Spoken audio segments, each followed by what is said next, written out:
Hey everybody, welcome back to the Monday SITREP. I am CB Harris, and welcome to all you diplomats of defense and ambassadors of arms. So what exactly is a diplomat of defense or an ambassador of arms? That is the type of person who is willing to be an example to the people around them, be a good example of the firearms lifestyle, and willing to talk to your friends, your neighbors, your coworkers, be an example to your children, take somebody out shooting, that sort of thing. If that sounds like if that sounds like the kind of thing that you're interested in doing, find that subscribe button, give it a big old click, and then come back and watch the rest of the show. On today's episode, we're going to talk about 420, but I think I want to talk about something that it gets overshadowed by 420. Maybe it's younger brother, 419.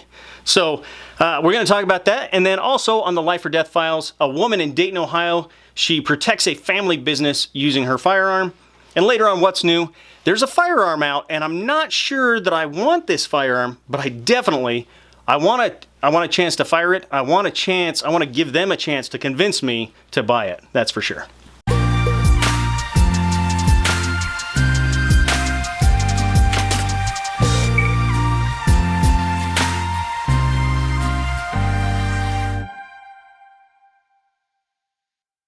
Okay guys, so 420 is coming up.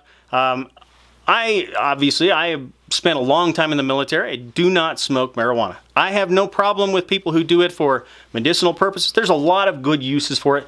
Honestly, recreational use, it doesn't bother me one way or another as long as it's not pushed in my face.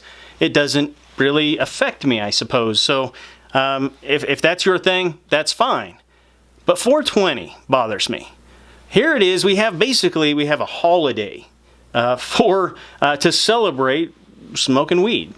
I know I just made myself sound old by saying that, but that's because I guess maybe I am. I'm not sure.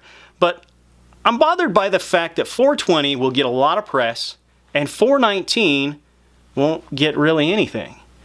Now, if you guys know what 419 is, I would love to hear your comment down below. But 419, 1775, Lexington and Concord. This is the start of our country. This is what made us America.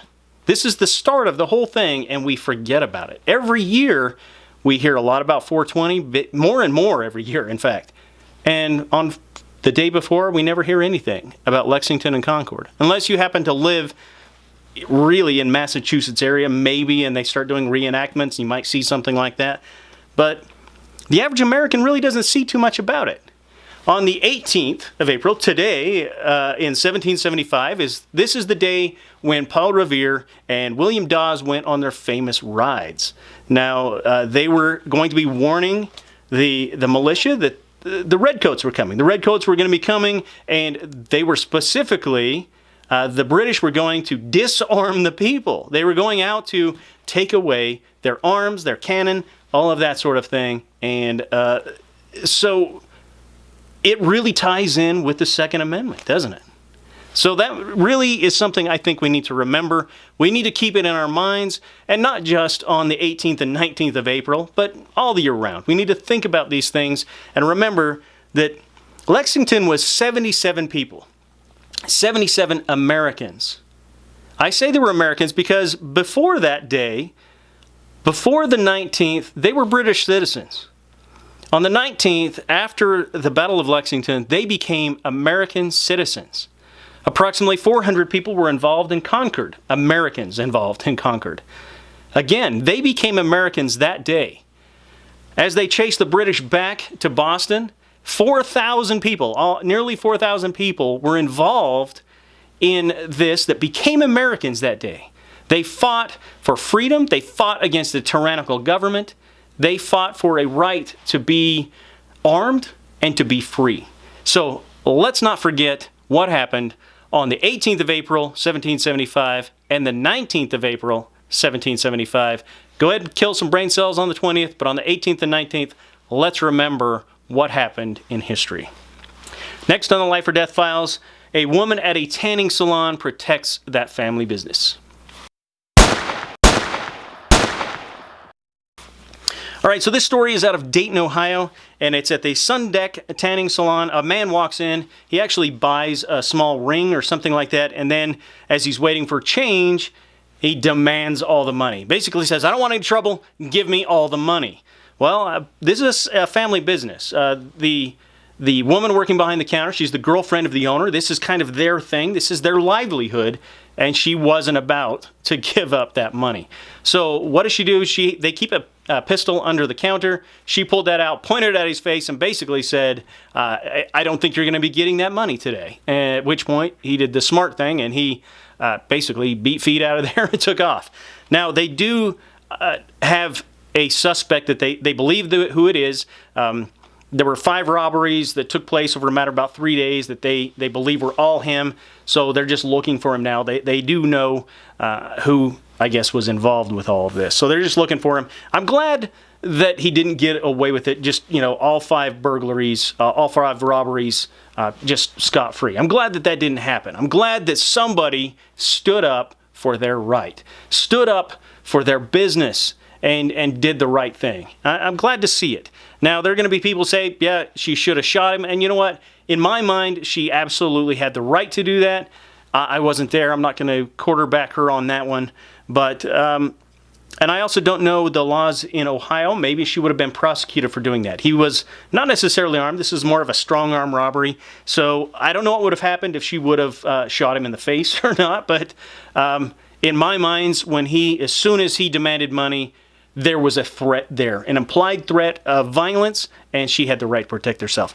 Now, she didn't shoot him, and maybe that's a good thing. She doesn't have to live with that fact that she, shot somebody in their salon, and that small business would be closed down for a while as well. So, anyway, I'm glad it turned out well. And next on What's New, a handgun that I'm not so sure that I want, but I want a chance to check it out anyway. So, what's new? This handgun, this is from Silencer Co., and this is the Maxim 9. You guys have probably seen it. It's actually was released, kind of hinted about for a while now. At the SHOT Show, again, they had examples of it to see, but it had kind of been hinted at even before that. This is a integrally suppressed 9mm. I hope I said that. I don't even know how to say integrally. Integrally? I don't know. Something like that. Built in. How's that? It has a built-in suppressor. It's pretty cool, if you ask me. It's 9mm. It takes Glock pistol magazines. It also takes Glock pistol aftermarket sights. So that's pretty cool. That's pretty smart thinking, I think, on Silencer Co.'s part.